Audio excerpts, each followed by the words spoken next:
اعوذ باللہ من الشیطان الرجیم بسم اللہ الرحمن الرحیم الحمدللہ والصلاة والسلام علی رسول اللہ وعلی آلہ واصحابہ اجمعین اشہد ان لا الہ الا اللہ واشہد ان محمدا عبدہ ورسولہ رب اشرح لی صدری ویسر لی امری واحلل عقدۃ من لسانی یفقہوا قولی ربنا زدنا علما اللہم فقہنا فی الدین آمین۔ حضرت آدم علیہ السلام کی کہانی پہ ہم غور کر رہے تھے اور اسی کے سلسلے کو آج آگے بڑھائیں گے، اور اس میں آج ہم بات کریں گے حضرت حوا علیہ السلام کی پیدائش کے بارے میں، جس کے بارے میں ارشاد باری تعالیٰ ہے۔ ترجمہ کچھ اس طرح سے ہے: لوگوں اپنے پروردگار سے ڈرو جس نے تم کو ایک جان سے پیدا کیا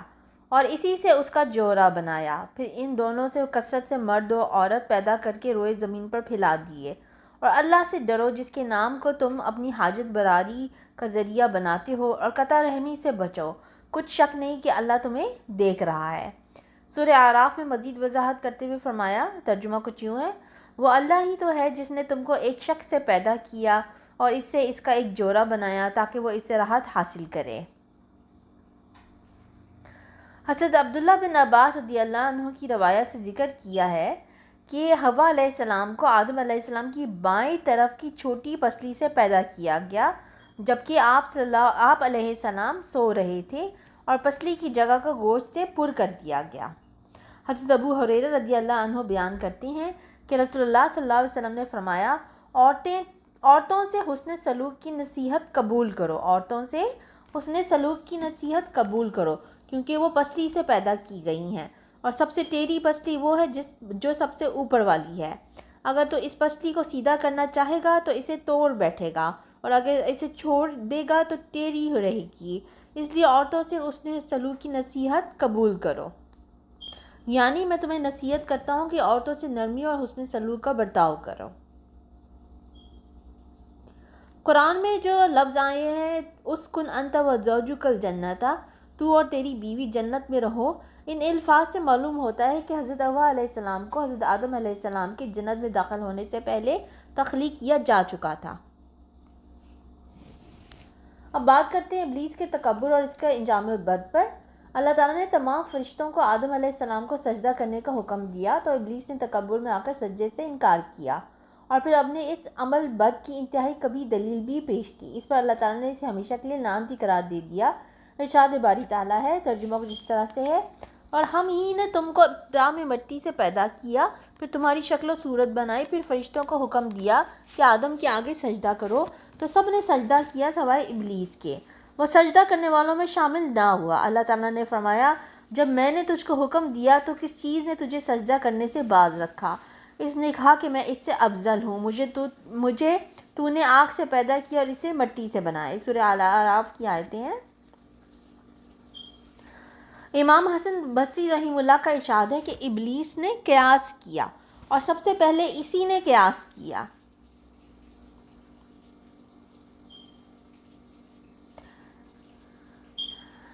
ٹھیک ہے، اس کا مطلب یہ ہے کہ اس نے اپنا اور آدم علیہ السلام کا موازنہ کرتے ہوئے اپنے آپ پر نظر ڈالی، تو اسے اپنی ذات آدم علیہ السلام سے افضل معلوم ہوئی، اس لیے وہ انہیں سجدہ کرنے سے رک گیا، حالانکہ تمام فرشتوں کے ساتھ ساتھ اسے بھی سجدہ کرنے کا حکم دیا گیا تھا۔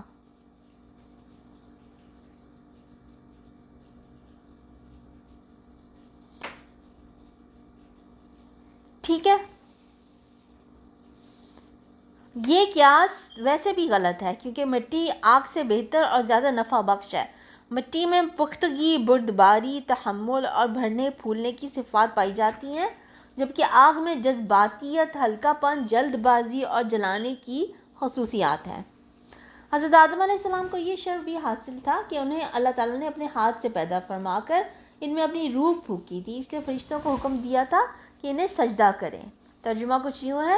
ارشاد باری تعالیٰ ہے: اور جب تمہارے پروردگار نے فرشتوں سے فرمایا کہ میں کھنکھناتے سڑے ہوئے گارے سے ایک بشر بنانے والا ہوں، جب میں اس کو صورت انسانیت میں درست کر لوں اور اس میں اپنی بے بہا چیز یعنی روح پھونک دوں، تو اس کے آگے سجدے میں گر پڑنا، تو سب کے سب فرشتے سجدے میں گر پڑے مگر شیطان، تو اس نے سجدہ کرنے والے کے ساتھ ہونے سے انکار کر دیا۔ اللہ نے فرمایا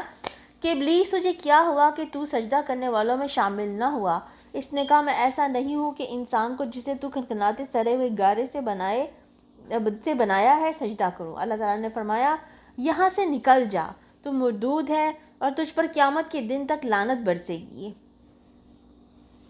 ابلیس اس لیے لعنت کا مستحق ہوا کہ اس کے طرز عمل میں آدم علیہ السلام کی تنقیص و تحقیر اور ان پر فخر و تعالیٰ کا اظہار ہے۔ یعنی وہ اپنے آپ پہ فخر کر رہا تھا، اپنے آپ کو اعلیٰ بیان کر رہا تھا، اور آدم علیہ السلام کی میں نقص نکال رہا تھا، ان کی تحقیر کر رہا تھا،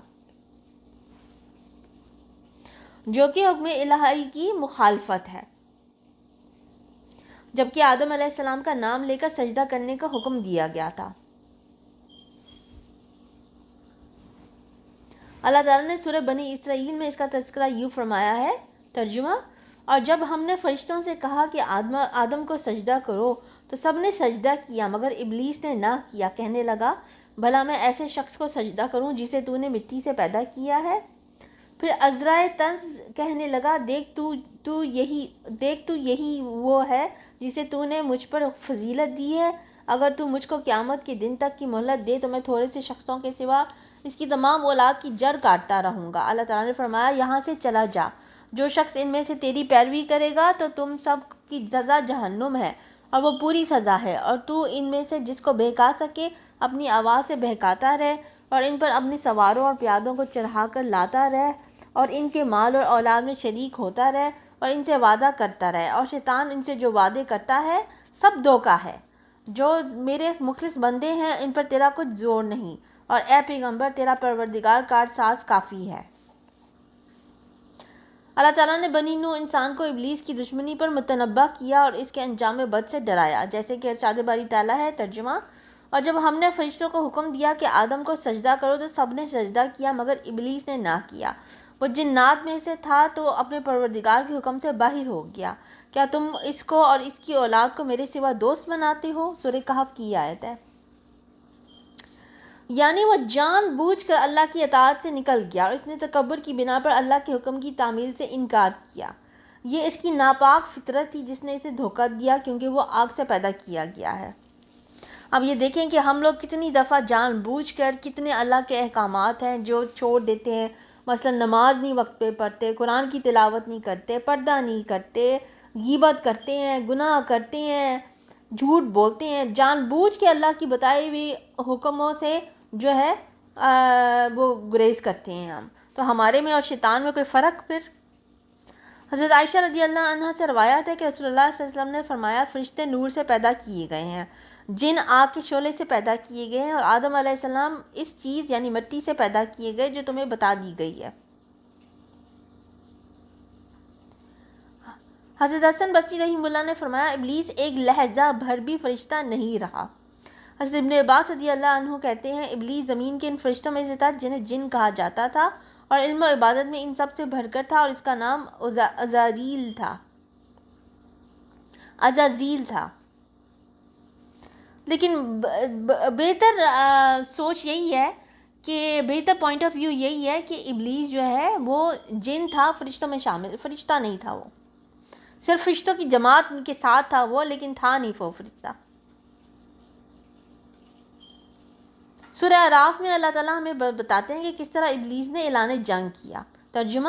پھر شیطان نے کہا کہ مجھے تو نے ملعون کیا ہی ہے، میں بھی تیرے سیدھے راستے پر ان کو گمراہ کرنے کے لیے بیٹھوں گا، پھر ان کے آگے سے اور پیچھے سے اور دائیں سے اور بائیں سے غرض ہر طرف سے آؤں گا اور ان کی راہ ماروں گا، اور تو ان میں سے اکثر کو شکر گزار نہیں پائے گا۔ یعنی اللہ تعالیٰ چونکہ تو نے مجھے گمراہ کیا ہے اس لیے میں بھی انہیں گمراہ کرنے کے لیے ہر جگہ گھات لگا کر بیٹھوں گا اور انہیں گمراہ کرنے کے لیے ہر طرف سے آؤں گا۔ خوش نصیب وہی ہے جو اس کی مخالفت کرے، اور سراسر بد نصیب وہ ہے جو اس کی بات مان لے۔ رسول اللہ صلی اللہ علیہ وسلم نے فرمایا شیطان انسان کی ہر راستے پر گمراہ کرنے کے لیے بیٹھا ہوا ہے۔ اللہ ہمیں شیطان مردود کے شر سے وسوسوں سے بچا کے رکھے۔ جب ابلیس نے حکم الہی کی تعمیل سے انکار کیا تو اللہ تعالیٰ نے اسے قیامت لعنتی اور مردود قرار دے کر نکل جانے کا حکم دے دیا، اور اس کا مقام و مرتبہ بھی چھین لیا، یعنی جو اس کو مقام حاصل تھا کہ وہ فرشتوں کی جماعت میں شامل تھا وہ اس سے چھین لیا۔ اللہ تعالیٰ نے ابلیس سے فرمایا فَاهْبِطْ مِنْهَا، اس جنت سے اتر جاؤ، اور اخرج منہا، اس سے نکل جا۔ یہ دونوں آیتیں سورہ اعراف میں شامل ہیں۔ اسے معلوم ہوتا ہے کہ وہ آسمان پر تھا، وہاں سے اسے نیچے اتر جانے کا حکم دیا گیا اور اس مقام و مرتبے سے بھی محروم کر دیا گیا جو اس عبادت کی وجہ سے اور اطاعت و عبادت میں فرشتوں سے مشابہ ہو جانے کی وجہ سے حاصل ہوا تھا۔ اس کی تکبر، حسد اور نافرمانی کی وجہ سے اس سے یہ مرتبہ سلب کر کے اسے ذلت و لعنت کے ساتھ زمین پر پھینک دیا گیا۔ حضرت ابو ہریرہ رضی اللہ عنہ سے روایت ہے کہ رسول اللہ صلی اللہ علیہ وسلم نے فرمایا، جب آدم کا بیٹا سجدے کی آیت تلاوت کرتا ہے پھر سجدہ کرتا ہے تو شیطان ایک طرف ہو کر رونے لگتا ہے اور کہتا ہے، ہائے افسوس، ابن آدم کو سجدہ کرنے کا حکم ہوا تو اس نے سجدہ کر لیا، اس لیے اسے جنت ملے گی، مجھے سجدہ کرنے کا حکم ملا تو میں نے نافرمانی کی تو مجھے جہنم ملے گی۔ تو اس سے ہمیں پتہ چلتا ہے جب ہم اللہ تعالیٰ کے حکم کی نافرمانی کرتے ہیں اور اس کے بتائے ہوئے احکامات پہ عمل نہیں کرتے، ان سے انکار کرتے ہیں، تو جو رتبہ جس مقام پر ہم ہوتے ہیں وہ اللہ ہم سے چھین بھی سکتا ہے۔ اس سے ہمیں یہ بھی پتہ چلتا ہے کہ سجدہ تلاوت کی آیت پہ سجدہ ضرور کرنا چاہیے اور اسی طرح نماز بھی ضرور پڑھنی چاہیے کیونکہ اس میں بھی سجدہ ہے۔ تو جب ہم سجدہ کرتے ہیں تو ابلیس روتا ہے اور ہمیں اس کو رلانا ہی ہے کیونکہ وہ ہر راستے پہ بیٹھا ہمیں گمراہ کرنے کے لیے، ہمیں اس کی گمراہی سے بچنا ہے انشاءاللہ تعالیٰ۔ آگے کہانی اگلی دفعہ پڑھیں گے۔ سبحانک اللہم و بحمدک، اشہد ان لا الہ الا انت، استغفرک و اتوب الیک۔